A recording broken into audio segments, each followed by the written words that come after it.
और इस बीच बड़ी खबर आ रही है, वक्फ कानून पर सुनवाई के दौरान सुप्रीम कोर्ट ने बड़ी टिप्पणी की है।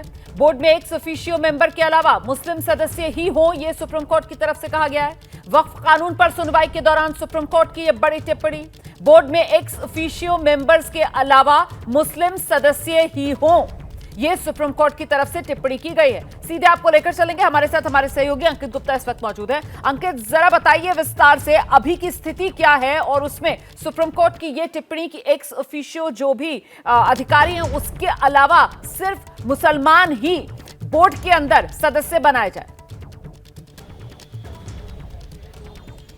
बिल्कुल रोमाना, अब तक जो कोर्ट का एक अंतरिम आदेश आ रहा है और उसमें जो कोर्ट ने अपना जो अंतरिम आदेश में जिस बात का जिक्र किया है वो अपने आप में काफी महत्वपूर्ण हो जाता है और इसी को लेकर के अभी चर्चा कोर्ट में चल रही है, क्योंकि जो सॉलिसिटर जनरल है वो उस पर आपत्ति कर रहे हैं। लेकिन कोर्ट ने कहा क्या है? कोर्ट ने कहा है कि वक्फ बोर्ड में एक्स ऑफिशियो मेंबर के अलावा मुस्लिम सदस्य ही हो, जबकि कानून क्या कहता है? कानून ये कहता है कि 2 गैर मुस्लिम सदस्यों के अलावा एक्स ऑफिशियो मेंबर हो सकते हैं जो कि किसी भी धर्म के हो सकते हैं। तो ऐसे में कोर्ट का यह कहना कि एक्स ऑफिशियो मेंबर के अलावा जो बाकी के सदस्य हैं वो सभी मुस्लिम हो, तो क्या अब यहां पर सवाल ये उठ रहा है कि क्या कोर्ट जो अपना अंतरिम आदेश दे रहा है उसमें वो ये कह रहा है कि जो सरकार ने जो कानून पास किया है जिसमें गैर मुस्लिम 2 गैर मुस्लिमों की बात है, क्या कोर्ट उसको एक तरीके से उस प्रावधान पर रोक लगा रहा है?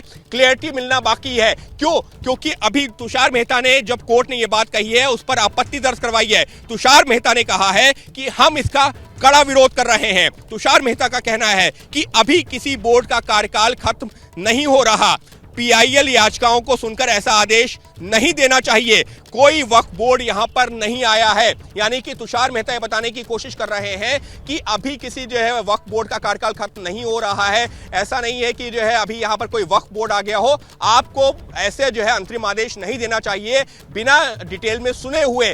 अभी तक की जो सुनवाई हुई है उससे यही समझ में आ रहा है रोमाना, हालांकि अभी सुनवाई जारी है, फिर दोहरा रहा हूं, लेकिन कोर्ट ने जो अंतरिम आदेश में जो बात कही है उससे इशारा यही मिल रहा है कि कोर्ट ये कहना चाह रही है कि ये जो कानून है जिसमें ये प्रावधान किया गया है कि वक्फ काउंसिल में 2 गैर मुस्लिम सदस्यों के अलावा एक्स ऑफिशियो मेंबर जो किसी भी धर्म के हो सकते हैं वो रखा जाएगा। तो कोर्ट ने अभी तक के अपने जो अंतरिम आदेश में जो की जानकारी मिली है ये कहा है कि एक्स ऑफिशियो मेंबर जो कि सरकारी ओहदे के व्यक्ति होते हैं उनको छोड़ करके सभी सदस्य मुस्लिम होंगे। और ये इस वक्त के लिए एक बहुत बड़ी खबर है, क्योंकि इसको लेकर के अभी भी जो है अभी ये लीजिए एक बड़ी खबर ये आ गई है कि आज कोई आदेश जो है विस्तृत नहीं आ रहा है, कल दोपहर 2 बजे सुनवाई जारी रहेगी। तो निश्चित तौर पर अभी जो है कुछ चीजों को लेकर के संशय बना हुआ है कि कोर्ट ने जो एक्स ऑफिशियो मेंबर को लेकर के बात कही है, जो सिर्फ सभी सदस्य मुस्लिम रहेंगे, ये जो बात कही है ये अंतरिम आदेश का हिस्सा है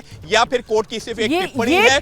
जी अंकित गुप्ता, क्योंकि अब जिस तरीके से अदालत की तरफ से, सीजीआई की तरफ से साफ किया गया है कि आज कोई आदेश नहीं है और ऐसे में बोर्ड में एक्स ऑफिशियो मेंबर्स के अलावा मुस्लिम सदस्य ही हो, ये एक सुप्रीम कोर्ट की तरफ से इस मामले में सुनवाई के दौरान की गई टिप्पणी हो सकती है। फिलहाल आपको बता दें कल दोपहर 2 बजे से एक बार फिर इस मामले पर सुनवाई होगी। इसका मतलब यह कि आज के दिन की सुनवाई पूरी हो गई है अंकित, और आज के दिन की सुनवाई में क्या कुछ हुआ है सिलसिलेवार तरीके से जरा जल्दी से दर्शकों के सामने रखिए अंकित गुप्ता।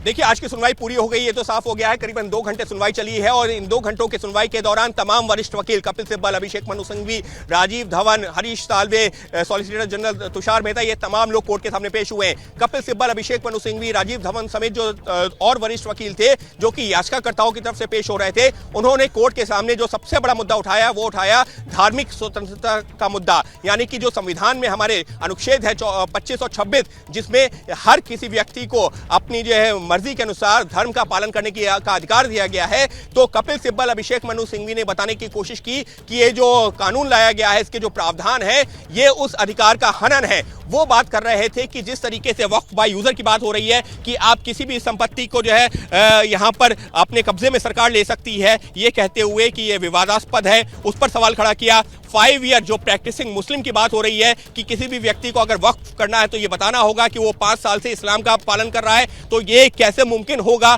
तो ये इस पर सवाल खड़ा किया। इसके अलावा कलेक्टर के रोल के ऊपर सवाल खड़ा किया।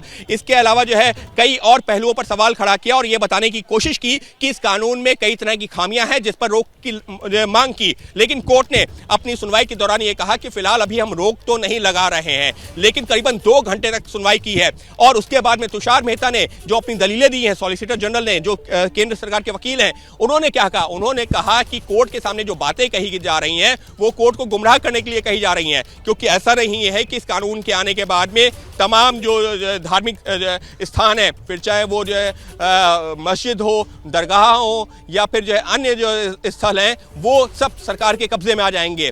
वो जैसे हैं वो वैसे बने रहेंगे। हाँ, जो डिस्प्यूटेड मामले हैं, यानी कि जो मामले पहले से ट्राइब्यूनल में हैं या जिनको लेकर के विवाद है, ये जो कानून है ये उनको लेकर के तो अलग ये कहता है कि हाँ वो मामले उसी तरह से चलते रहेंगे।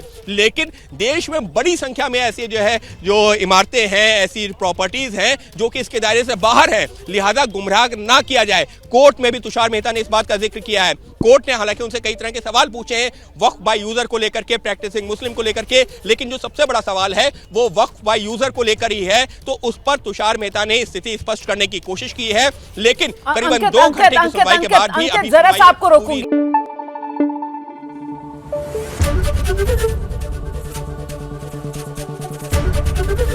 एबीपी न्यूज आपको रखे आगे।